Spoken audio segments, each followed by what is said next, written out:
सुखदेव सिंह गोगामेडी की हत्या के लिए मंगलवार का दिन ही क्यों चुना गया? चुनावी परिणाम के बाद वाला दिन ही क्यों चुना गया?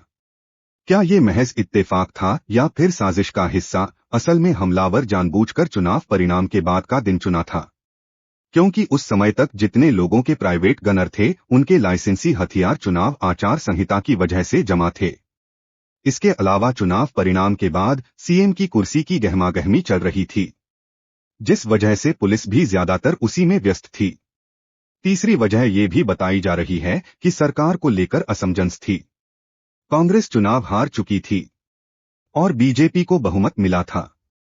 ऐसे में पुलिस ज्यादा अलर्ट नहीं थी, तो बदमाशों शुरुआती समय में आसानी से भागने का मौका मिल गया। सबसे अहम की हत्या अगर चुनाव से पहले या परिणाम से पहले करते तो ज्यादा तनाव बढ़ता और उन्हें खुद के एनकाउंटर का खतरा मंडराने लगता।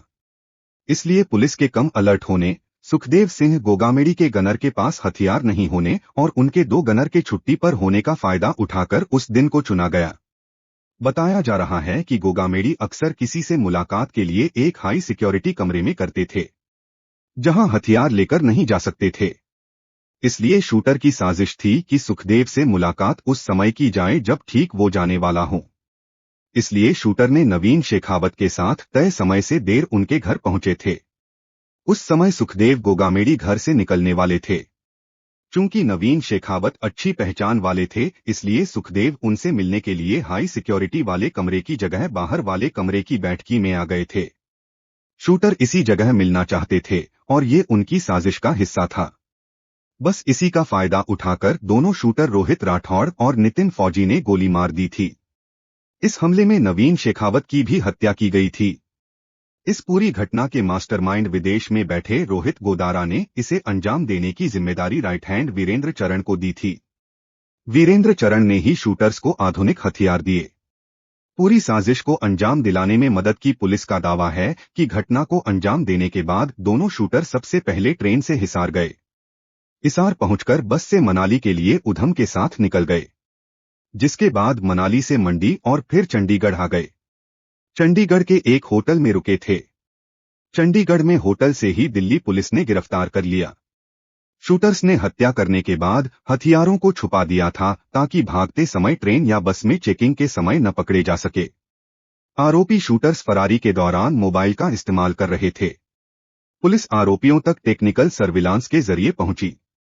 जब पुलिस आरोपियों के पास पहुंची तो तीनों साथ थे, जिसके बाद इनको गिरफ्तार किया।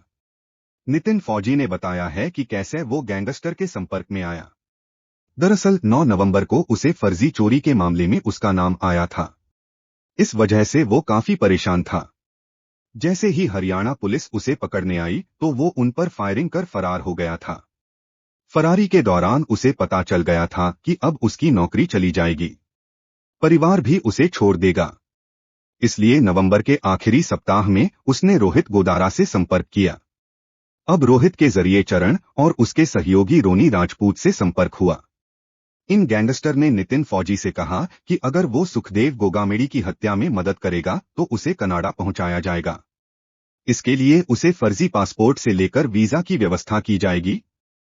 सुखदेव गोगामेडी हत्याकांड का मेन मास्टरमाइंड विदेश में बैठा राजस्थान का कुख्यात गैंगस्टर रोहित गोदारा ही है।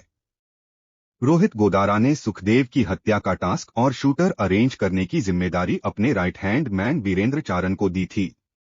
इसके बाद वीरेंद्र चारण के साथ राजस्थान की जेल में रोहित राठौड़ बंद था।